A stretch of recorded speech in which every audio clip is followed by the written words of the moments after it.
اعوذ باللہ من الشیطان الرجیم بسم اللہ الرحمن الرحیم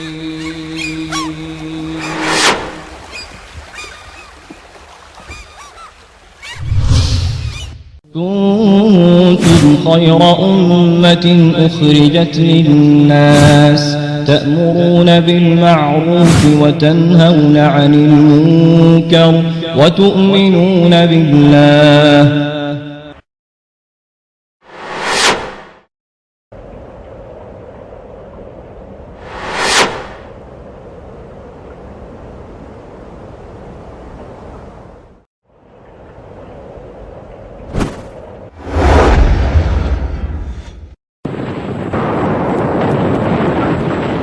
إنما صنعوا كيد ساحر ولا يفلح الساحر حيث أتى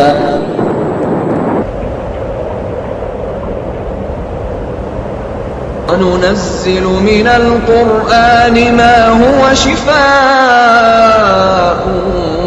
ورحمة للمؤمنين ولا يزيد الظالمين إلا خسارا. جادو کبیرہ گناہوں میں سے گناہ ہے. جادوگر کی سزا اسلام میں قتل ہے.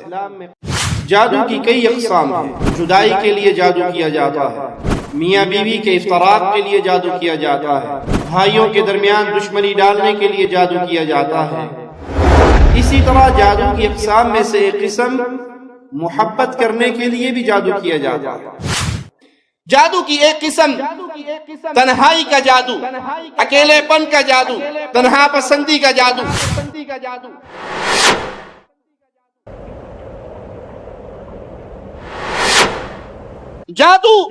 جادو انسان کی زندگی کو برباد کرنے کا ایک سبب بن جاتا ہے، لیکن ہوتا کب ہے؟ کیا جادوگر میں خود طاقت ہے؟ کیا جادو میں خود اثر ہے؟ نہیں. وَمَا هُمْ بِضَارِّينَ بِهِ مِنْ أَحَدٍ إِلَّا بِإِذْنِ اللَّهِ. وہ کسی کو کوئی نقصان نہیں پہنچا سکتے تھے سوائے اللہ کے اذن سے. وما هم بضارين به من أحد إلا بإذن الله. اور یہ فرشتے کسی کو کچھ نہ سکھلاتے جب تک یہ نہ کہہ لیتے کہ ہم تو تمہارے لیے آزمائش ہیں، سو تو کافر نہ بن. یہ لوگ ان سے ایسی باتیں سیکھتے جن سے وہ مرد اور اس کی بیوی کے درمیان جدائی ڈال سکے، حالانکہ وہ اللہ کے حکم کے بغیر کسی کو بھی نقصان نہ پہنچا سکتے تھے. السلام علیکم ورحمۃ اللہ وبرکاتہ. ان الحمد للہ نحمده ونصلي على رسوله الكريم. اعوذ باللہ من الشیطان الرجیم. بسم اللہ الرحمن الرحیم. قل هو اللہ احد اللہ الصمد لم یلد ولم یولد ولم یکن له کفوا احد. جادو کی اقسام میں سے ایک قسم نظر بندی کا جادو ہے، اور اس جادو کی نشانیاں یہ ہیں کہ انسان کسی جامد اور ٹھہری ہوئی چیز کو حرکت کرتا ہوا دیکھتا ہے، اور اسی طرح حرکت کرتی ہوئی چلتی پھرتی ہوئی چیز وہ اس کو ٹھہری ہوئی ساکت حالت میں نظر آتی ہے. چھوٹا بڑا نظر آتا ہے اور بڑا چھوٹا نظر آنے لگتا ہے. چیزیں اپنے برعکس نظر آتی ہیں، جیسے کہ موسیٰ علیہ السلام کے دور میں فرعونی جادوگروں نے جب رسیاں پھینکی تھی، حقیقت میں وہ رسیاں تھی لیکن نظر سانپ بن کے آ رہی تھی. نظر بندی کا جادو ہوتا کیسے ہے؟ جادوگر کسی چیز کو منگواتا ہے، پھر اس پہ اپنے شرکیہ منتر اور وظائف پڑھتا ہے، کفریہ کلمات پڑھ کے شیاطین سے، جنوں سے مدد طلب کرتا ہے. وہ چیزیں پھر ان کی شرارت کی بنا پہ اس کے برعکس نظر آتی ہیں، الٹ نظر آتی ہیں. کبھی جادوگر اس قسم کی جادو کی اس قسم کو دوسری اقسام سے بھی جوڑ دیتا ہے. مثلا جادو کے ذریعے خوبصورت بیوی بدصورت نظر آنے لگ جاتی ہے، اور محبت کے جادو سے بدصورت عورت خوبصورت نظر آنے لگ جاتی ہے. بیوی خوبصورت ہے لیکن جادو کے ذریعے، شیاطین کے ذریعے، جادوگر کے فساد کے ذریعے وہ دیکھنے والے کو خوبصورتی کی بجائے بدصورتی میں دکھائی دیتی ہے. اسی طرح بدصورت اسے اچھی اور بھلی نظر آنے لگتی ہے جو اپنی حقیقت کے خلاف ہوتی ہے. نظر بندی کی جادو کا توڑ کیا ہے؟ اگر ایسا جادو ہو تو اس کا علاج کیا ہے، اس کا توڑ کیا ہے؟ اس جادو کو ہر اس نیک عمل سے توڑا جاتا ہے جس سے شیاطین کو بھگایا جا سکے. مثلا آذان دینا، آپ آذان دیتے ہو تو آذان کی آواز سن کے شیطان بھاگتا ہے، جیسے کہ رسول اللہ صلی اللہ علیہ وسلم کے فرمان میں موجود ہے. اسی طرح آدمی باوضو رہے، اگر آدمی باوضو رہتا ہے تب بھی اس کے اوپر شیطان کا غلبہ بہت کم ہوتا ہے. جتنے آپ پاک رہیں گے، باوضو رہیں گے، اسی طرح آپ شیاطین کے چنگل سے دور رہیں گے. اور اس کے عکس جتنا آپ انسان ناپاک رہتا ہے، نجاستوں میں رہتا ہے، غلاظتوں میں رہتا ہے، اسی طرح شیطان کا غلبہ اس آدمی پر زیادہ ہو جاتا ہے.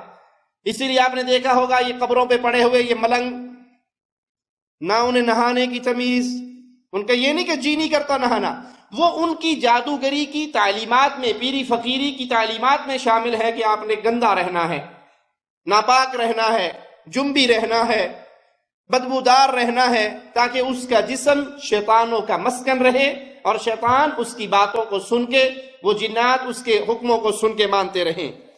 اور اگر ان دونوں چیزوں سے بھی جادو نہ ٹوٹے نظر بندی کا، تو پھر سمجھ لیجئے وہ جادو نہیں، شوبدہ بازی ہے، وہ ہاتھ کی صفائی ہے، وہ ڈرامے بازی ہے. جادو کی ایک قسم سحر جنون بھی ہے، پاگل پن کا جادو. خارجہ بن صلت اپنے چچا سے نقل کرتے ہیں کہ وہ نبی صلی اللہ علیہ وسلم کی خدمت میں حاضر ہوئے، اسلام قبول کیا. اسلام قبول کرنے کے بعد وہ واپس جا رہے تھے کہ ان کا گزر ایک گاؤں سے ہوا. کیا دیکھتے ہیں کہ ایک پاگل آدمی بیڑیوں میں جکڑا ہوا، زنجیروں میں اس کو باندھ کے رکھا ہوا. اس کے لواحقین نے کہا کیا تم میں سے کوئی شخص جنون کے، اس پاگل پن کے جادو کا علاج کرنا جانتا ہے؟ تو انہوں نے اس پہ سورۃ فاتحہ پڑھ کے دم کر دیا. سورۃ فاتحہ پڑھی اور اس پہ پھونک مار دی، دم کر دیا. اللہ نے اس کو شفا دے دی. انہوں نے اس صحابی کو 2 بکریاں انعام کے طور پہ عنایت کی. یہ صحابی رسول اللہ صلی اللہ علیہ وسلم کے پاس تشریف لائے اور اپنا سارا واقعہ بیان فرمایا. اس طرح ایک شخص بیڑیوں میں جکڑا ہوا، میں نے اس کو سورۃ فاتحہ پڑھ کے دم کیا، اس کے لواحقین نے انعام کے طور پہ، ہدیے کے طور پہ مجھے 2 بکریاں دی. تو آپ علیہ الصلوۃ والسلام نے پوچھا کیا تو نے فاتحہ کے بغیر بھی کچھ پڑھا تھا، کوئی اور چیز بھی پڑھی تھی؟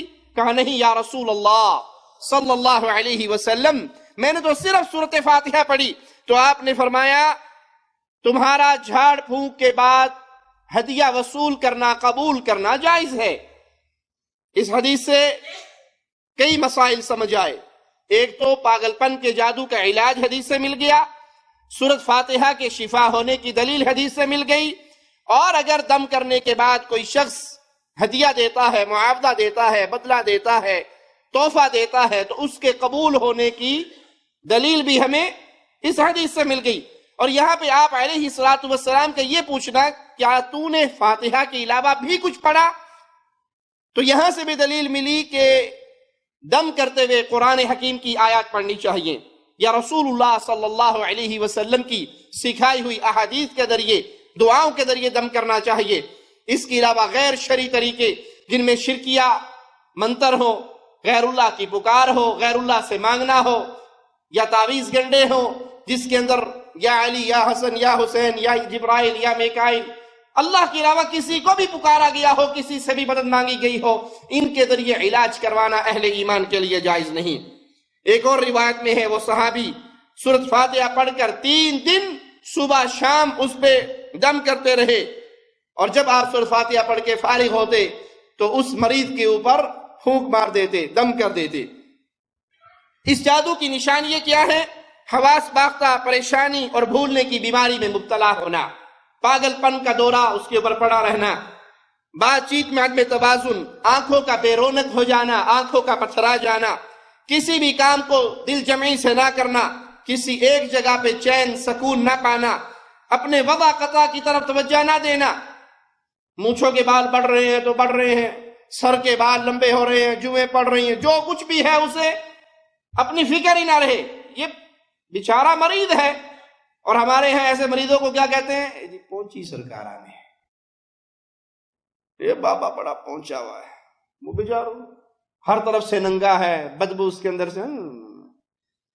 یہ کامل لوگ ہیں، یہ بڑی سرکار ہیں، یہ بڑی پہنچی ہوئی سرکار ہیں، بے وقوف آدمی، یہ تو بیچارہ مریض ہے، یہ بیمار ہے، یہ شیطان کے چنگل میں پھنسا ہوا ہے۔ یہ اس کی نشانی ہے۔ جس وقت اس کا شدید حملہ ہوتا ہے تو انسان اس سمجھ چل پڑتا ہے جس کو وہ جانتا بھی نہیں، اور کبھی کبھار ویران جگہوں پہ جا کے وہ ڈیرے لگا لیتا ہے۔ یہ پاگل پن کا جادو کیا کیسے جاتا ہے؟ جس پہ جادو کرنا مقصود ہوتا ہے تو اس پہ ایک جن کی ذمہ داری لگائی جاتی ہے۔ جادوگر کی ہدایت کے مطابق وہ جن اس مریض کے دماغ کو کنٹرول کرتا ہے، اس پہ جا کے بیٹھ جاتا ہے اور اس کے قوت حافظہ پر اور قوت تصرف پر دباؤ ڈالتا ہے، بوجھ ڈالتا ہے۔ نتیجتاً وہ پاگل پن کی کیفیت میں، جنون کی کیفیت میں مبتلا ہو جاتا ہے۔ اس کا علاج کیا ہے؟ جادو کے علاج کے شروع میں جو ہم نے صورتیں بار آیات نمبر بتائے تھے، وہ تمام آیات پڑھ کے اس جادو کے مریض پر پھونک ماریے، پانی پہ دم کیجئے، وہ پانی اس کو پلائیے، اور یہ آیات مریض پر 3 بار یا اس سے زیادہ پڑھ کر پھونک مارے، اور انہی آیات کی ایک کیسٹ میں ریکارڈنگ کر کے وہ مریض کو دیں جو بارہا اس کو سنتا رہے۔ قرآن جتنا زیادہ پڑھا جائے گا، جتنا زیادہ سنا جائے گا، جتنا انسان پاکی صفائی طہارت کی طرف آئے گا، اللہ سے رجوع کرے گا، اللہ سے لو لگائے گا، اسی طرح شیطان کے اثر سے باہر نکلتا جائے گا۔ ہو سکتا ہے یہ آیات سننے کے بعد یہ شخص بے ہوش ہو جائے اور اس کے اندر موجود ڈیوٹی ادا کرتا ہوا جن آپ سے کلام کرنا شروع کر دے، تو اس کو نصیحت کریں، اللہ سے ڈرائیں، اس آدمی کی جان چھوڑنے کی تلقین کریں، اور اگر وہ اس طرح نہیں ہوتا، وہ آپ سے کلام نہیں کرتا، یہ بے ہوش نہیں ہوتا، تو کم از کم 1 مہینے تک یا جب تک اس کا اثر مکمل طور پہ ٹوٹ نہ جائے، وہ آیات اس مریض پہ دم بھی کرتے رہے اور یہ اس کیسٹ کو سنتا بھی رہے۔ جادو کی ایک قسم تنہائی کا جادو، اکیلے پن کا جادو، تنہا پسندی کا جادو۔ ایسے مریض کو آپ دیکھیں گے وہ کسی سے ملنا پسند نہیں کرتے، تنہائی میں رہیں گے یا قبرستانوں میں رہیں گے یا اپنے گھر میں بھی ہوں گے تو کسی ایک کونے میں ملنا ملانا، لوگوں کے ساتھ بیٹھنا، گیدرنگ میں آنا ان کو اچھا نہیں لگتا۔ یہ مریض ہے، یہ قسم کا جادو ہے جو جنات اور شیاطین کی مدد سے جادوگر کسی پہ کرتا ہے۔ اس کی نشانی ہے تنہائی سے لگاؤ ہونا، مکمل طور پہ الگ تھلگ رہنا، مستقل خاموشی اختیار کر لینا۔ پیر چپ شاہ، پیر صاحب نے روزہ رکھا ہوا ہے، 90 دن تک کلام نہیں کرنا، وہ بیچارہ جادو کا مریض ہو چکا ہے، اس پہ شیطان اور جن حاوی ہو چکے ہیں۔ الگ تھلگ رہنا، خاموش رہنا، میل جول سے دور بھاگنا، نفرت کرنا، تنہائی کو پسند کرنا، دماغی الجھن میں مبتلا رہنا، مستقل سر میں درد رہنا، پراسرار طور پہ خاموشی اور سکون کو پسند کرنا۔ یہ تنہائی یا تنہا پسندی کا جادو کیا کیسے جاتا ہے؟ جس شخص پہ یہ جادو کرنا مقصود ہوتا ہے، جادوگر اس کی طرف ایک جن کو روانہ کرتا ہے اور وہ اسے حکم دیتا ہے، تو وہ جن اس شخص کے دماغ کو کنٹرول کرتا ہے اور اس پہ قبضہ جما لیتا ہے۔ پھر اس کی قوتیں اس کے کنٹرول میں، جہاں تک اس کی شیطانیت زیادہ ہوتی ہے، جہاں تک اس کا اثر زیادہ ہوتا ہے، انسان اس کے کنٹرول میں چلا جاتا ہے اور وہ اس کو تنہائی کی طرف لے جاتا ہے۔ جن اپنی طاقت کے مطابق مطلوبہ کام کرنے کی کوشش کرتا ہے، اور جادو زدہ انسان پر جادو اتنا ہی اثر کرتا ہے جتنا وہ جن کے اندر طاقت ہوتی ہے یا جتنے اس کے اپنے ایمان کے اندر کمزوری ہوتی ہے۔ جتنا یہ اللہ کے دین سے دور رہے گا اتنا ہی جادو اثر کرے گا، اور جو جتنا قرآن و حدیث سے جڑا رہے گا، مساجد سے جڑا رہے گا، نمازوں سے جڑا رہے گا، صبح شام کے اذکار سے جڑا رہے گا، اتنا ہی وہ شیطانوں کے چنگل سے دور رہے گا۔ اس قسم کے جادو کا علاج، اس قسم کے مریض پر بھی انہی آیات کو پڑھ کے دم کیا جائے۔ اگر مریض بے ہوش ہو جائے اور جن کلام کرنے لگے تو اس کو اچھی باتوں کی تلقین کرے، ظلم سے روکنے کی دعوتیں، اس سے نکل جانے کی دعوتیں، اور اگر وہ بے ہوش نہیں ہوتا مریض اور جن کلام نہیں کرتا تو پھر یہ آیات اس کو کیسٹ پہ ریکارڈ کر کے دیں جس کو وہ سنتا رہے۔ سورت فاتحہ، سورت البقرہ، آل عمران، سورت یاسین، سورت صافات، سورت دخان، ذاریات، سورت حشر، سورت المعارج، الغاشیہ، القارعہ، سورت الفلق، سورت الناس، یہ صورتیں اس کو ایک کیسٹ پہ ریکارڈ کر دے، جو مریض مستقل ان صورتوں کو پڑھتا رہے، سنتا رہے، اور اللہ کی توفیق سے جتنا وہ قرآن کے ساتھ محبت کرتا رہے گا اور اس کے ذریعے اپنا علاج کرتا رہے گا، اتنی جلدی ہی وہ جنات اور شیاطین کے اثر سے نکل جائے گا۔ یہ صورتوں کو صبح شام سنے، رات کو سوتے ہوئے سنے، زیادہ سے زیادہ وقت اپنا قرآن کے ساتھ گزارے، اور اللہ کی رحمت سے جلد ہی وہ ان شیطانی چنگلوں سے نکل کے رحمان کی عافیت کے اندر پناہ پائے گا۔ جادو کی ایک قسم نامعلوم قسم کی آوازیں سننا، گھروں کے اندر نامعلوم قسم کی آوازیں آنا، لگتا ہے جیسے کوئی پکار رہا ہے، آواز سنتا بھی ہے لیکن مڑ کے دیکھتا ہے تو کوئی نہیں ہے۔ وہ گھر کے اندر ہے، اچانک دروازہ کھلتا ہے، اچانک دروازہ بند ہو جاتا ہے، گھر میں کوئی نہیں ہے، اچانک ٹونٹی کھل جاتی ہے، وہ جا کے باتھ روم میں دیکھتا ہے کوئی بھی نہیں ہے، شاور کھل گیا، باتھ روم میں گیا، پانی تو گرا ہوا تھا لیکن کوئی نہیں تھا، آواز آتی ہے، کبھی وہ مانوس آوازیں، کبھی غیر مانوس، وہ مڑ کے دیکھتا ہے لیکن اسے پیچھے نظر کوئی نہیں آتا۔ اس جادو کی علامات کیا ہے؟ ڈراؤنے خوابوں کا آنا، انسان اپنے خواب میں دیکھتا ہے کوئی اسے پکار رہا ہے، انسان حالت بیداری میں بھی آوازیں سنتا ہے لیکن پکارنے والا دکھائی نہیں دیتا، نظر نہیں آتا، دلوں کے اندر وسوسہ کا بڑھ جانا، بہت زیادہ وسوسے آنا، بار بار الٹے خیالات،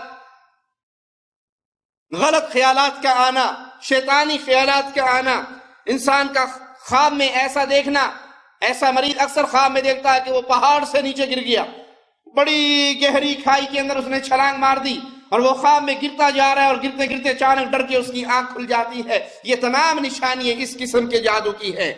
خواب میں یہ دیکھنا کہ خوفناک جانور اس کے پیچھے لگے ہوئے، کہیں اس کے پیچھے بھیڑیا لگا ہوا، شیر لگا ہوا، چیتا لگا ہوا، خوفناک جانور درندے اس کے پیچھے لگے ہوئے، جو اصل میں جن ہیں، شیاطین ہیں، جو شکلیں بدل کے اس کو ڈرا رہے ہیں۔ یہ جادو کیسے کیا جاتا ہے؟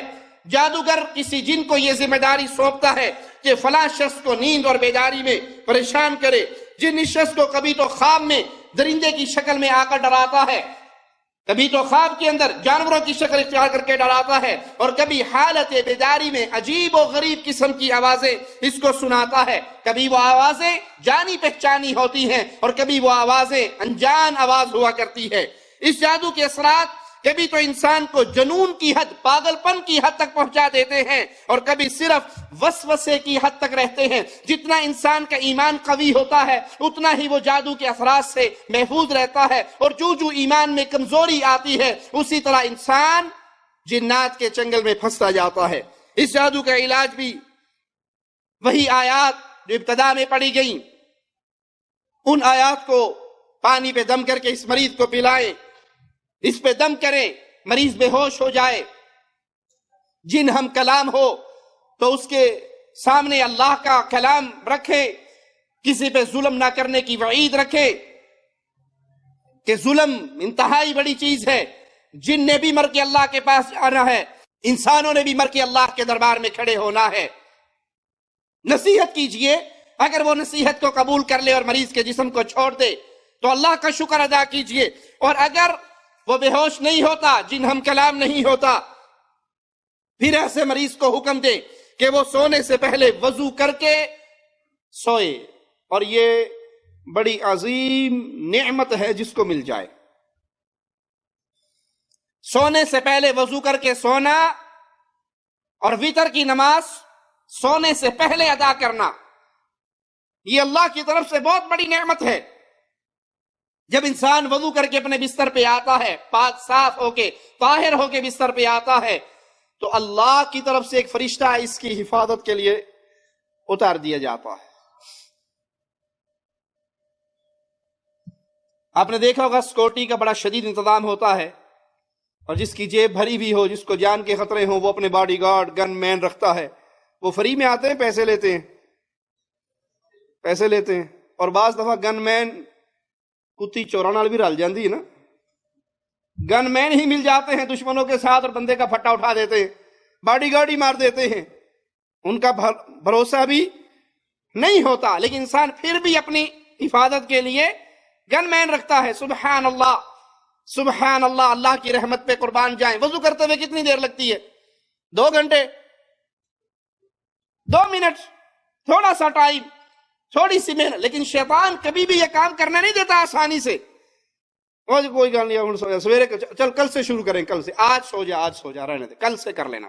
وہ کل کو کل پہ ٹالتا رہتا ہے، کسی طرح آپ کو نیکی کے کام سے منع کرنے کی کوشش کرتا ہے۔ لیکن اگر یہ کام کر لیں تو اللہ کا فرشتہ آپ کی حفاظت کے لیے آپ کے سرہانے پہ آ کر کھڑا ہو جاتا ہے۔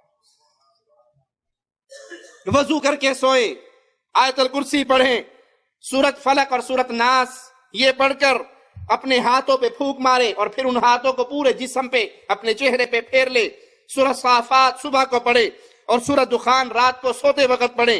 روزانہ سورت بقرہ پڑھیں، یا کم از کم سورت بقرہ کی تلاوت کیسٹ کے ذریعے کسی ذریعے سے روزانہ سنیں۔ افضل ہے کہ خود پڑھیں۔ جس گھر میں سورت بقرہ پڑھی جائے شیطان وہاں سے بھاگ جاتا ہے۔ بہت افضل و اعلیٰ ہے کہ انسان اس پوری سورت کی تلاوت کرے، اور اگر نہیں کر سکتا تو کم از کم اس پوری سورت کی تلاوت کو کیسٹ لگا لے، اپنے گھر میں چلا لے، اچھے قاری کی آواز میں سننے، لیکن زیادہ افضل اس کے لیے ہے کہ وہ خود تلاوت کرے۔ روزانہ صبح شام 7 مرتبہ یہ الفاظ پڑھے، ان الفاظ میں اس دعا کو دہرائے، اس کے معانی پہ غور کرے اور ان معانی کو اپنے دل میں جگہ دے۔ حسبی اللہ لا الہ الا ہو علیہ توکلت وہو رب العرش العظیم۔ حسبی اللہ، مجھے میرا اللہ کافی ہے۔ کون کافی ہے؟ جب انسان یہ کہتا ہے حسبی اللہ، مجھے میرا اللہ کافی ہے، تو کبھی وہ یا علی مدد کا نعرہ لگائے گا؟ اسے یاد رہے گا حسبی اللہ، میرا اللہ کافی ہے۔ وہ کبھی یا علی مدد، یا رسول اللہ مدد، یا پیر بہاول حق مدد، یا فلاں یا فلاں یا فلاں بابا کا نعرہ نہیں لگائے گا۔ کیوں؟ اس کو شریعت کی یہ تمیز اور یہ تعلیم پہنچی ہوئی کہ اللہ کے اولیاء، اللہ کے انبیاء، وہ بھی اللہ کو پکارا کرتے تھے۔ ہر مومن پہ لازم ہے وہ اللہ کو پکارے۔ کیوں؟ اللہ ہی اپنے بندوں کے لیے کافی ہے، اور جس بندے کے لیے اللہ کافی ہو جائے اسے کسی اور کی ضرورت۔ حسبی اللہ، مجھے اللہ کافی ہے۔ لا الہ الا ہو، اس کے علاوہ کوئی معبود برحق نہیں، کوئی نہیں جس کے لیے سجدے، رکوع، طواف، نذر، نیاز، قربانی، ذبح، امید، بھروسے، توکل کیا جا سکے، وہ صرف ایک اللہ کی ذات ہے۔ لا الہ الا ہو علیہ توکلت، میرے ساری امیدیں، میرے سارے بھروسے وہ صرف ایک اللہ پہ ہیں۔ میں اسی پہ بھروسہ کرتا ہوں، میں اسی پہ امیدیں لگاتا ہوں، میں اسی کے در کا محتاج ہوں، میں اسی کے در کا گدا ہوں، میں اسی کے در کا سوالی ہوں۔ اور رب کے در کا سوالی خالی، باقی سارے دروں کا منگتا رہتا ہے، بھوکا رہتا ہے، کلاش اور فقیر رہتا ہے۔ ایک دربار ہے میرے اللہ کا، رب کے در پہ جو آگے مانگتا ہے وہ خالی۔ اللہ چاہے اس کو وہی کچھ عطا فرما دے، اللہ چاہے اس سے بہتر عطا فرما دے، اللہ چاہے اس کی دعاؤں کے بدلے اس کی آزمائشوں کو ٹال دے، اور اللہ چاہے اس کی دعا کو نیکی بنا کے قیامت کے دن اس کے پلڑے اعمال میں رکھ دے۔ رب کے در کا بھکاری خالی نہیں رہتا۔ علیہ توکلت وہو رب العرش العظیم، میں اسی اللہ پر بھروسے کرتا ہوں، اور وہ رب ہے، عرش عظیم کا بھی رب ہے، ہمارا بھی رب ہے، زمین و آسمان کا بھی رب ہے، کائنات کی ہر چیز اس اللہ کی مخلوق ہے، اور وہ ہر چیز کا خالق ہے۔ اس کے علاوہ کوئی رب نہیں ہے، باقی سب منگتے اور سوالی ہیں، بھوکے اور کلاش ہیں، جھولیے پھیلانے والے ہیں، اور جھولیوں کو بھرنے والا جس نے پیارے حبیب کی جھولی کو بھرا، جس نے مصطفیٰ علیہ السلام کو عطا فرمایا، جس نے مصطفیٰ علیہ السلام کی مدد فرمائی، وہ بدر کا میدان ہو یا احد کا میدان ہو، وہ خیبر کا قلعہ فتح کرنے کا وقت ہو، سیدنا علی کی مدد کرنے والا وہی اللہ ہے۔ اسی اللہ پر میں بھروسے کرتا ہوں، اسی اللہ سے امیدیں لگاتا ہوں۔ بیماری آئی ہے تو وہی اللہ شفا دے گا، کمزوری آئی ہے وہی اللہ طاقت دے گا، فقیری آئی ہے وہی اللہ رزق دے گا۔ سب خزانوں کی چابیاں تنہا اللہ داتا کے ہاتھ میں ہے، باقی سارے منگتے اور سوالی فقیر اور محتاج ہے۔ میرے اللہ کسی کا بھی سوالی اور کسی کا بھی محتاج، وہ غنی ہے، باقی سب اس کے سوالی ہیں۔ رات کو سوتے وقت سورۃ بقرہ کی آخری 2 آیات ان کی تلاوت کر کے سو۔ اسی طرح سورۃ جن، سورۃ فصلت، ان کو ایک کیسٹ میں ریکارڈ کر لیں اور یہ مریض اس کو روزانہ کم از کم 3 بار سنے، انشاءاللہ اللہ کی رحمت سے جلد ہی اس کی شفا پائے گا۔ جادو کی ایک اور قسم، جادو کے ذریعے کسی کو کسی بیماری کا شکار کر دینا، کسی بیماری میں مبتلا کر دینا۔ اس ساری گفتگو کے اندر وہ اصل نقطہ نہیں بھولنا کہ جادو نقصان پہنچاتا ہے انسان کو کب؟ جب اللہ چاہتا ہے۔ اللہ کی اجازت کے بغیر کوئی کچھ، نہ جادو میں طاقت ہے، نہ جادوگر میں طاقت ہے، نہ جن میں طاقت ہے، نہ شیطان میں۔ جادو جب بھی اثر انداز ہوگا وہ اللہ کے اذن سے ہوگا، اللہ کے اذن کے بغیر کچھ نہیں ہو سکتا۔ اس جگہ پہ دھوکہ کھا کے کچھ لوگوں نے یہ سمجھ لیا کہ جادو کے اندر اپنی قوت ہے، اپنی طاقت ہے، اور وہ جادو کا ہی انکار کر بیٹھے۔ جادو برحق ہے، قرآن اور حدیث سے ثابت ہے۔ جادو اثر کب کرتا ہے؟ جب میرا اللہ چاہتا ہے۔ وَمَا هُمْ بِالضَّارِّينَ، وہ نہیں کسی کو نقصان پہنچاتے تھے مگر اللہ کے اذن سے، اللہ کی اجازت سے۔ یہ بطور آزمائش، یہ بطور مصیبت، گناہوں کے کفارے کا ذریعہ بن کر کسی بھی صورت میں نازل ہوتا اثر انداز تب ہے جب ایک اللہ چاہتا ہے۔ اس جادو کی علامات، انسان کے کسی جسم کے کسی حصے میں مسلسل درد رہنا، بے ہوشی کے دورے پڑنا، جسم کے کسی عضو کا بے جان ہو جانا، پورے جسم کا بے جان ہو جانا، انسانی جسم کی کسی حص کا ختم ہو جانا، بے جان ہو جانا۔ یاد رکھیے یہ علامات عام جسمانی بیماریوں کی علامات سے ملتی جلتی ہیں، اور ان میں تفریق اس طرح کی جا سکتی ہے کہ مریض پہ اگر قرآنی آیات پڑھے، دم کیا جائے اور مریض قرآن حکیم کی آیات کو سن کے اس کے جسم میں جھٹکے محسوس ہو، کپکپاہٹ محسوس ہو، یا اس میں بے ہوشی طاری ہونے لگے، یا اس کا جسم کے اندر کپ کپی طاری ہو جائے، یا سر میں درد ہونے لگے، وہ درد کی شدت بڑھ جائے، تو آپ سمجھے کہ اس مریض پر جادو کیا ہوا ہے۔ اور اگر ایسی کیفیت نہ ہو تو پھر یہ ایک عام بیماری ہے جس کا علاج عام بیماری کے علاج کی طرح کیا جائے۔ جب انسان اس جادو میں مبتلا ہوتا ہے تو جن انسان کے دماغ کو نشانہ بناتا ہے، جیسا کہ جادوگر اسے حکم دیتا ہے، وہ جن اس کے حکم کی بجا آوری کرتا ہے، لہذا وہ جن یا تو انسان کی قوت سماعت پہ یا قوت بصارت پہ کنٹرول کرتا ہے، اس کے مرکز کو متاثر کرتا ہے، یا پھر ان دماغی رگوں کو جن کا تعلق ہاتھ پاؤں سے ہوتا ہے ان رگوں کے ساتھ شرارت کرتا ہے۔ اس کی 3 صورتیں ہیں، یا تو انسانی جسم کا کوئی عضو اللہ کے حکم سے، اللہ کی اذن سے، اللہ کی قدرت سے بالکل ناکارہ ہو جائے، جیسے اندھا ہو جانا، بہرا ہو جانا، یا کسی ہاتھ پاؤں کا بے جان ہو جانا۔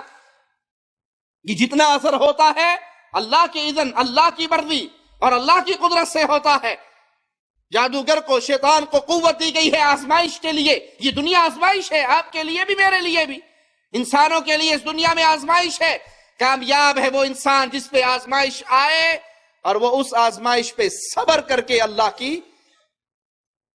کے در کو نہ چھوڑے، اللہ سے امیدیں نہ توڑے، اور اللہ کو پکارتا رہے، اللہ سے شفا کا سوال کرتا رہے۔ یا وقتی طور پہ ایسا ہوتا ہے، پھر ٹھیک ہو جاتا ہے، اور اس کے بعد پھر مریض پہ مرض کا حملہ ہوتا ہے، پھر ٹھیک ہو جاتا ہے، یا اکثر اس طرح کا دورہ پڑتا رہتا ہے۔ تیسری صورت، مریض کا یا تو دماغی توازن درست نہیں رہتا، جس کی وجہ سے جسم کے نظام کی کارکردگی میں خلل واقع ہوتا ہے۔ قرآن حکیم کے اصول کو اپنے دل و دماغ میں ہمیشہ یاد رکھے۔ جادو کے حوالے سے وَمَا هُمْ بِالضَّارِّينَ بِهِ مِنْ أَحَدٍ إِلَّا بِإِذْنِ اللَّهِ، وہ کسی کو نقصان نہیں پہنچاتے تھے، نہیں پہنچا سکتے تھے مگر اللہ کے اذن کے ساتھ۔ جادو زدہ انسان کو جو بھی ضرر پہنچتا ہے یہ سب اللہ کا حکم ہے، اللہ کی اجازت سے ہے۔ یا تو وہ جادو اس کے گناہوں کا کفارہ بن جاتا ہے. حدیث میں آتا ہے ایک شخص کو لایا جائے گا جس نے دنیا بڑی مصیبتوں سے کاٹی ہوگی، دنیا کی زندگی. اللہ مالک اس کو جنت کی سیر کروائے گا، جنت کا نظارہ کروائے گا اور اس سے سوال کرے گا، اے میرے بندے دنیا کا کوئی غم کوئی دکھ تجھے یاد ہے؟ وہ کہے گا اللہ ساری زندگی اسی طرح سکون سے گزاری ہے. یہ جادو ایک بیماری ہے، ایک آزمائش ہے. اس کے آنے پہ انسان بے صبرا نہ ہو، صبر کے دامن کو نہ چھوڑے بلکہ اللہ سے مدد مانگتا رہے، اللہ سے لو لگائے رکھے. اور جب بھی اسے خبر ملے فلاں نے یہ کیا فلاں نے یہ کیا، وہی کہے اللہ اکبر من کل شیء. ظالمو تم جو کرنا چاہتے ہو کر لو، میرا یقین ہے سب سے بڑی قوت میرے اللہ کی قوت. تمہاری ساری پلاننگ فیل ہو جائے گی. اللہ کی قدرت نے غالب رہنا ہے، اس کی قوتوں نے غالب رہنا ہے. یہ آزمائش ہو سکتی ہے، یہ انسان کے گناہوں کا کفارہ بن سکتی ہے، یہ انسان کو اس کے گناہوں کی اللہ دنیا میں سزا کے طور پہ بھی بھیج سکتا ہے. انسان کے گناہ ہیں، ان گناہوں کی سزا دنیا میں مل جائے، وہ پاک صاف ہو کے اللہ کے پاس جائے. یہ آزمائش کے طور پہ آئے، یہ درجات کی بلندی کے طور پہ آئے. بیماری والے جادو کا علاج، ایسے مریض پر بھی قرآنی آیات جو بیان کی گئی ان کو پڑھ کے دم کیا جائے، مریض بے ہوش ہو جائے اور جن کلام کرنے لگے تو اس کے ساتھ وہی ماجرا کریں. اور اگر وہ بے ہوش نہیں ہوتا اور اس کے جسم میں معمولی تبدیلیاں رونما ہوتی ہیں تو پھر ایک کیسٹ پہ سورۃ فاتحہ، آیت الکرسی، سورۃ دخان، سورۃ الجن، سورۃ البینہ، سورۃ بینہ سے لے کے ناس تک یہ تمام صورتیں ریکارڈ کروا کے اس مریض کو دیں، جو اس کو روزانہ سنے، کم از کم 3 بار روزانہ قرآن حکیم کی ان صورتوں کو، ان آیات کو سنے، دل لگا کے توجہ کر کے معنی پر مفہوم پہ غور کرتے ہوئے یہ امید رکھتے ہوئے کہ اللہ کا کلام سنوں گا تو اللہ مجھے اس بیماری سے شفا عطا فرمائے گا. اسی طرح حبہ سودا جس کو اردو میں کلونجی کہتے ہیں، جس کے بارے میں رسول اللہ صلی اللہ علیہ وسلم کا فرمان ہے، کیا تمہیں ایک ایسی چیز نہ بتاؤں جو سوائے موت کے ہر مرض کا علاج ہے؟ صحابہ نے کہا ضرور بتائیے. آپ نے فرمایا حبہ سودا، کلونجی، یہ ایسی چیز ہے اللہ نے اس کے اندر سوائے موت کے ہر بیماری کا علاج رکھا ہے. اس کا تیل لے لیں اور اس تیل پر یہی آیات اور صورتیں جو بیان کی گئی ان کو پڑھ کے دم کرے اور یہ تیل پیشانی پر اور درد والی جگہ پہ صبح شام مالش کرے. سورۃ فاتحہ، سورۃ فلق، سورۃ ناس. وَنُنَزِّلُ مِنَ الْقُرْآنِ مَا هُوَ شِفَاءٌ وَرَحْمَةٌ لِلْمُؤْمِنِينَ. اس آیت کو 7 بار پڑھیں. بسم اللہ یرقیک واللہ یشفیک من کل داء یؤذیک ومن کل نفس او عین حاسد اللہ یشفیک. اس دعا کو 7 بار پڑھیں. اور اسی طرح اللہم رب الناس اذهب البأس واشف انت الشافی لا شفاء الا شفاؤک شفاء لا یغادر سقما. اس کو بھی 7 بار پڑھیں. ان وظائف پہ عمل کرتے رہیں یہاں تک کہ اللہ آپ کو اس شر سے، اس بیماری سے شفا عطا فرما دے. جادو کی ایک قسم استحاضہ کا خون، یہ خاص عورتوں پر اس قسم کا جادو کیا جاتا ہے. اس قسم کی بیماری کا شکار عورتیں ہوتی ہیں کہ وہ حیض کے خون سے صاف اور پاک ہونے کے بعد پھر ان کے رحم سے خون جاری رہتا ہے. جادو کی اس قسم کا جب کسی پہ حملہ کروایا جاتا ہے تو جادوگر جن کی ڈیوٹی لگاتا ہے کہ وہ اس عورت پر مسلط ہو جائے اور اس کے خون بہانے پر مامور ہو جائے. جن اس کے جسم میں داخل ہو کر رگوں کے ساتھ گردش کرتا ہے، جس کی خبر رسول اللہ صلی اللہ علیہ وسلم کے اس فرمان میں، جو فرمان صحیح بخاری و مسلم میں موجود ہے. آپ نے فرمایا ابن آدم کے خون کے اندر شیطان گردش کرتا ہے. شیطان ابن آدم کی خون کے ساتھ دوڑتا اور گردش کرتا ہے. جب جن عورت کے رحم میں خاص رگ تک رسائی حاصل کر لیتا ہے تو وہ اسے مارتا ہے، جس کی وجہ سے اس رگ سے خون بہنا شروع ہو جاتا ہے. رسول اللہ صلی اللہ علیہ وسلم نے سیدنا حمنا کو استحاضہ کے بارے میں جواب دیتے ہوئے فرمایا یہ تو شیطان کا کام ہے، اور یہ روایت ترمذی میں موجود ہے. دوسری روایت میں ہے کہ یہ تو ایک رگ کا خون ہے، نہ کہ حیض کا خون. حیض کا خون نہیں ہے بلکہ یہ ایک رگ کا خون ہے. دونوں روایات کو جمع کرنے سے یہ نتیجہ اخذ کرنا مشکل نہیں کہ استحاضہ اس وقت ہوتا ہے جب شیطان عورت کے رحم میں موجود رگوں کے ساتھ شرارت کرتا ہے. اسی طرح جادو کی قسم شادی کے اندر رکاوٹ. لوگ رشتہ دیکھنے کے لیے آتے ہیں، دونوں طرف سے بڑی گرم جوشی کے ساتھ معاملات طے پانے لگتے ہیں، لیکن اچانک جو ایک دفعہ جاتا ہے دیکھ کے دوبارہ واپس نہیں آتا. یہ جادو کی قسموں میں سے بھی ایک قسم ہے. بعض بدبخت انسان جن کا ایمان آخرت پہ شاید اٹھ چکا ہے، جو دنیا کے اندر ہی دنیا کی زندگی کو ہی سب کچھ سمجھتے ہیں، جو کسی سے معمولی اختلاف کے بدلے میں جادو کا سہارا لے کے سب سے پہلے اپنی آخرت کو برباد کرتے ہیں. اور یہ جاہلوں کی رسم و رواج ہے. کسی کا جی چاہا، کسی کے گھر سے رشتہ مانگا، انہوں نے انکار کر دیا.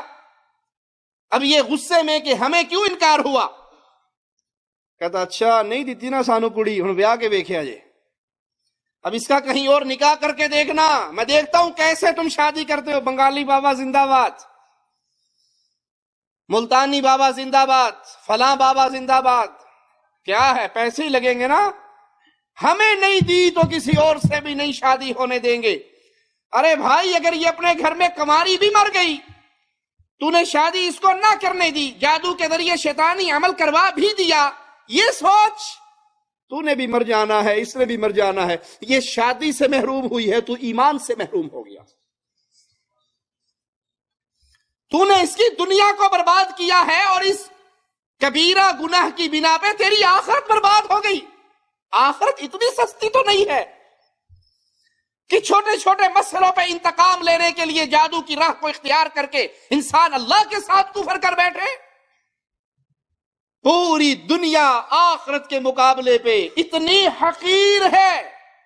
پیارے حبیب محمد کریم فداہ ابی و امی صلی اللہ علیہ وسلم کا فرمان سنیے.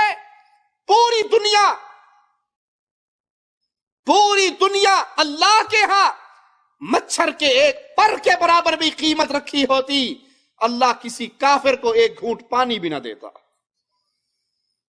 ایک مچھر کا پر اور کائنات کی ساری دولتیں اللہ کے نزدیک اس کی قیمت ایک مچھر کے پر کے برابر. اگر دنیا اللہ کی پسندیدہ چیز ہوتی تو فرعون اور حامان جیسے، قارون جیسے ظالموں کو دنیا کے خزانے نہ ملتے. یہ دولت مسلمانوں کے قدموں میں ہوتی. لیکن یہ تو حقیر ہے، یہ تو گھٹیا ہے، یہ تو بیکار ہے، اور تو آخرت کا سودا کر رہا ہے صرف اس وجہ سے کہ میں نے کزن کا رشتہ مانگا، میرے چچا نے انکار کیا، پھوپھی خالہ نے انکار کیا، ماموں نے انکار کیا. اس کی ڈولی اگر میرے گھر نہیں آئی تو کسی کے گھر نہیں جائے گی. یہ تیرے اندر حسد، انتقام کے جذبے ہیں جس نے تجھے اتنا اندھا کر دیا ہے. اور جن کی نظر آخرت پہ ہوتی ہے ان کی حالت. ایک عورت پہ دورے پڑتے تھے، وہ رسول اللہ صلی اللہ علیہ وسلم کے پاس تشریف لائی. یا رسول اللہ صلی اللہ علیہ وسلم، مجھ پہ دورے پڑتے ہیں، میں بے ہوش ہو جاتی ہوں، بچے میرا مذاق اڑاتے ہیں، اللہ سے دعا کرو اللہ مجھے شفا. پیارے حبیب نے فرمایا صلی اللہ علیہ وسلم، اگر تو چاہے میں اللہ سے دعا کروں اللہ تجھے شفا دے دے، اور اگر تو چاہے دنیا کی زندگی صبر کر کے گزار لے، اس مصیبت پہ صبر کرنے کی وجہ سے اللہ تجھے جنت دے دے. جنت لینی ہے یا دنیا میں شفا؟ وہ ایک لمحے کے لیے رک کے فوراً جواب دیتی ہے، یا رسول اللہ صلی اللہ علیہ وسلم، شفا نہیں چاہیے، اس مصیبت پہ صبر کروں گی، مجھے رب کی جنت چاہیے.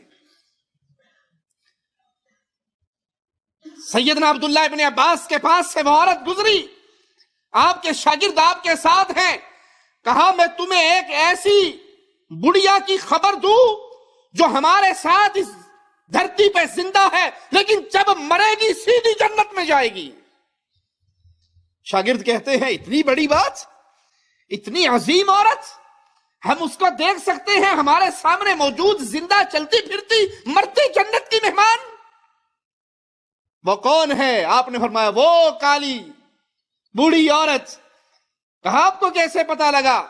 کہا یہ ہمارے حبیب کے پاس آئی تھی، پیارے مصطفیٰ علیہ الصلوۃ والسلام کے پاس آئی تھی، اپنا مسئلہ رکھا تھا۔ پیارے حبیب نے کہا تھا چاہے محمد علیہ السلام تیرے لیے دعا کریں اللہ شفا دے دے، اور اگر صبر کرے تو تیرا نبی تجھے گارنٹی دیتا ہے اس صبر کے بدلے میں اللہ تجھے جنت دے گا۔ اس محترمہ نے کہا پیارے حبیب میں صبر کرتی ہوں، مجھے رب کی جنت چاہیے، لیکن ہاں اس مصیبت پہ صبر کرتی ہوں، اس مصیبت پہ صبر کرتی ہوں، ایک مسئلہ ہے اس پہ صبر نہیں کر سکتی، اور وہ مسئلہ کیا ہے؟ یا رسول اللہ صلی اللہ علیہ وسلم، جب دورہ پڑتا ہے میں بے پرد ہو جاتی ہوں، میرا پردہ کھل جاتا ہے، اللہ سے دعا کرو یہ دورہ پڑتا ہے بھلے پڑتا رہے لیکن میرا چہرہ نہ کھلے، میرا پردہ، میں بے پرد نہ ہوں۔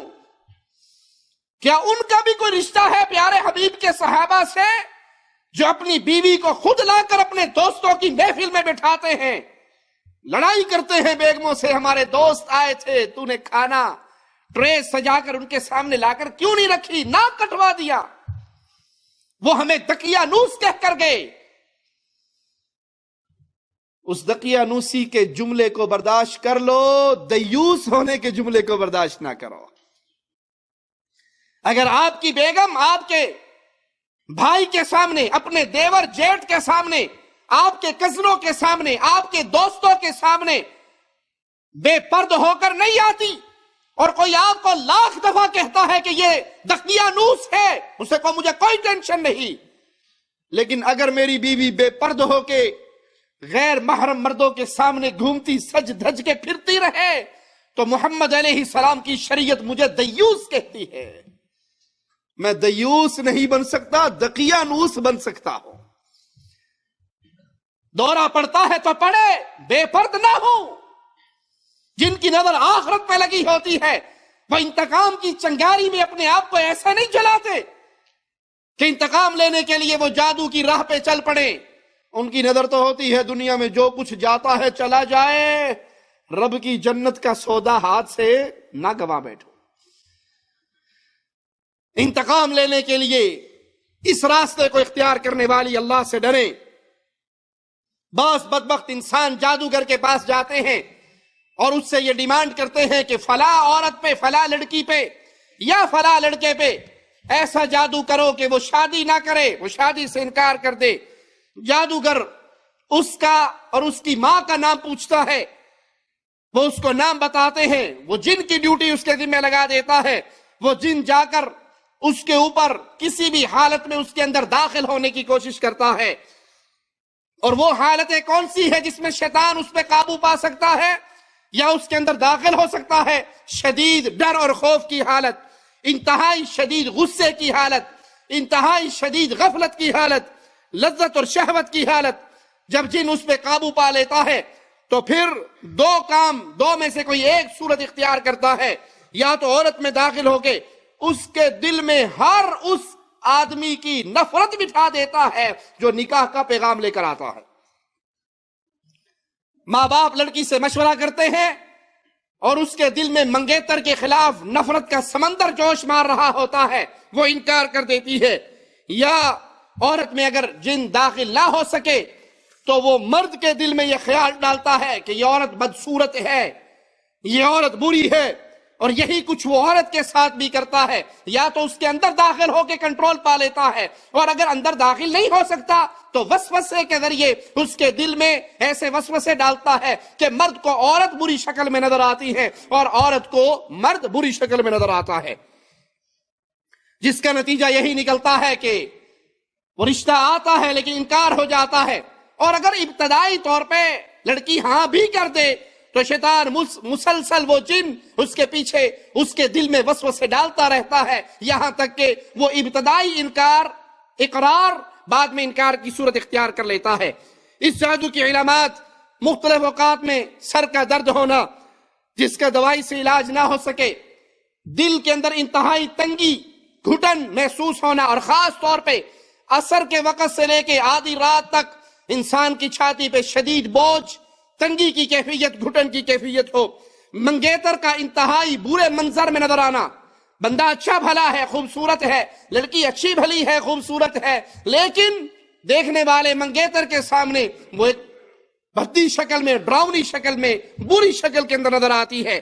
ہر وقت ذہنی پریشانی میں مبتلا رہنا، نیند میں بے چین رہنا، معدے کے اندر مسلسل درد رہنا. اس جادو کا علاج ایسے مریض پہ وہی قرآن حکیم کی آیات جو بیان کی گئیں ان کو پڑھ کے دم کریں. اگر وہ مریض بے ہوش ہو جائے، جن ہم کلام ہو تو اس کو خیر کی دعوت دے، شر سے روکنے کی دعوت دے. اور اگر وہ اس پہ بے ہوش نہیں ہوتا، ہم کلام نہیں ہوتا، تو پھر ایسے مریض کو تعلیم دے کہ وہ نمازوں کی پابندی کرے اور تمام نمازوں کو وقت پہ ادا کرے.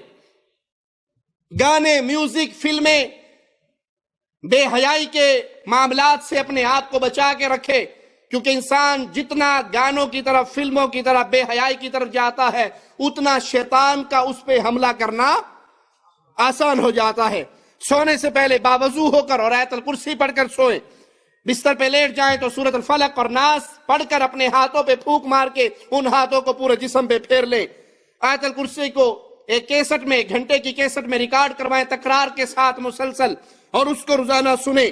اسی طرح ایک کیسٹ پر سورۃ اخلاص، فلق اور ناس، ان 3 سورتوں کو تکرار سے ریکارڈ کروائیں اور اس پوری کیسٹ کو روزانہ سنیں.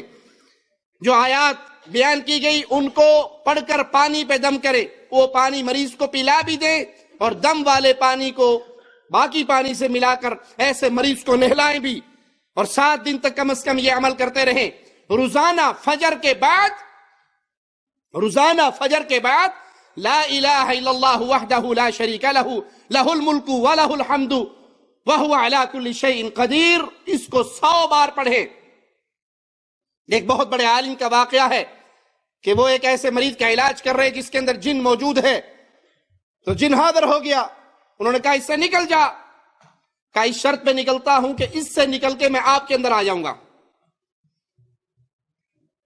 اس نے کہا آ جاؤ، کوئی ٹینشن نہیں، آ جاؤ، اس کو چھوڑو، آؤ میرے اندر.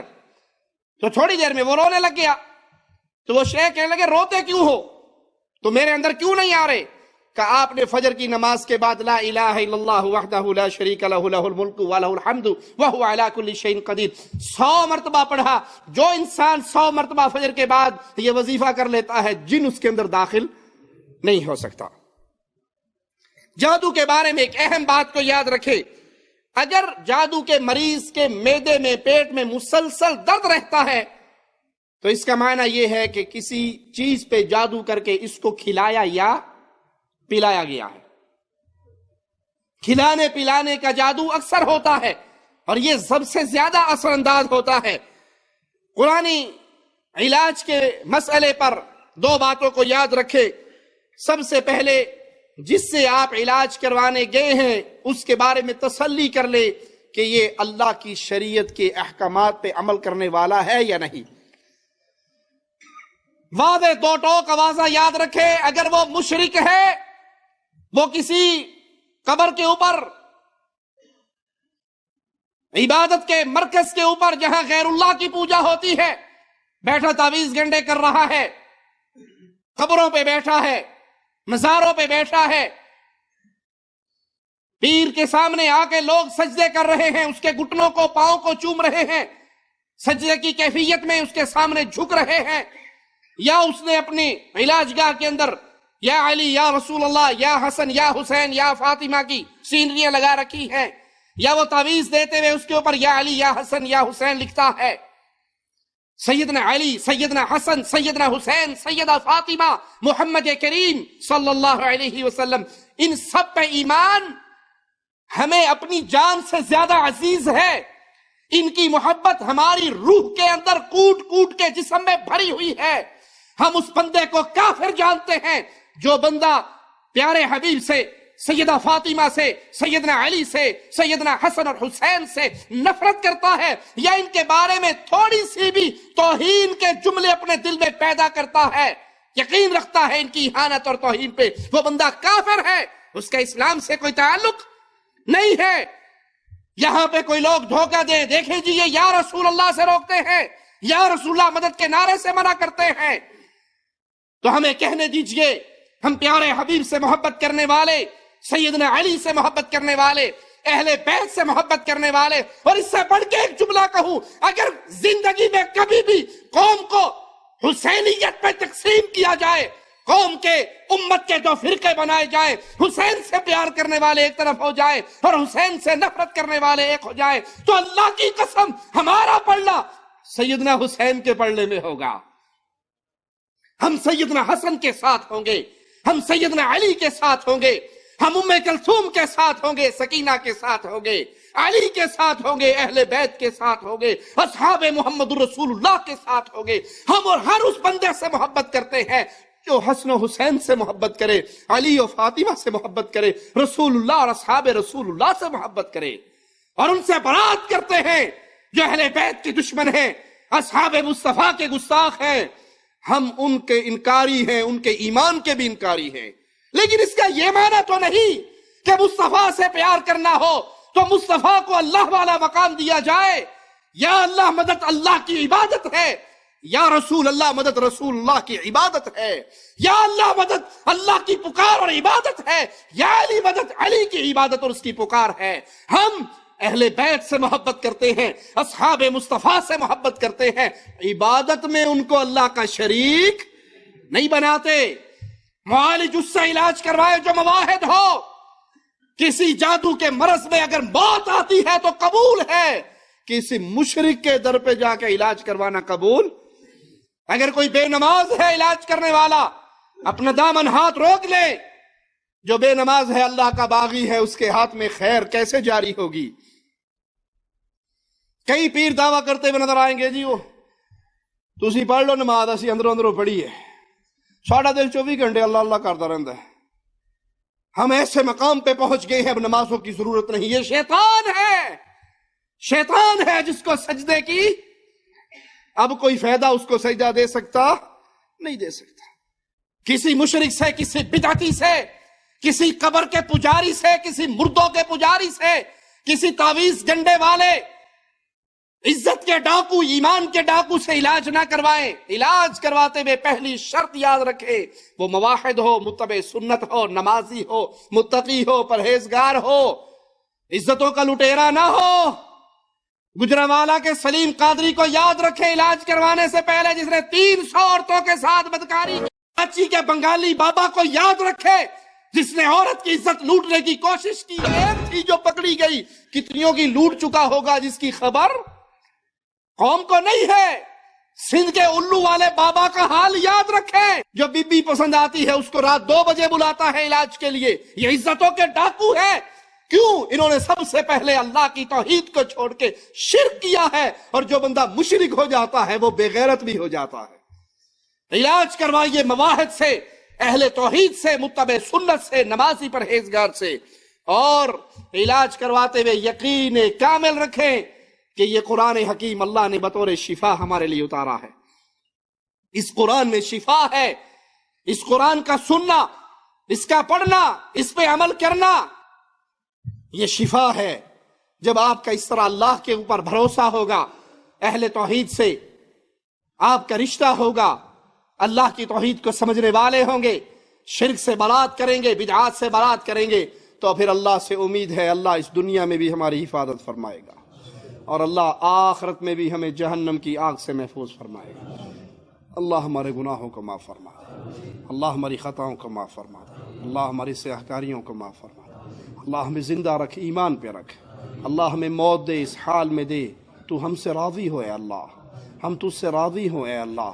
ادھر ہماری روح نکل رہی ہو، ادھر ہماری روح نکل رہی ہو، ہماری لاش قبر کی طرف جا رہی ہو اور ہماری روح پکار لگا رہی ہو، جلدی کرو جلدی کرو، جہاں مجھے لے کے جا رہے ہیں وہ تو جنت کا باغ ہے. اللہ ہماری قبروں کو جنت کا باغ بنانا، اللہ ہماری قبروں کو جنت کا باغ بنانا.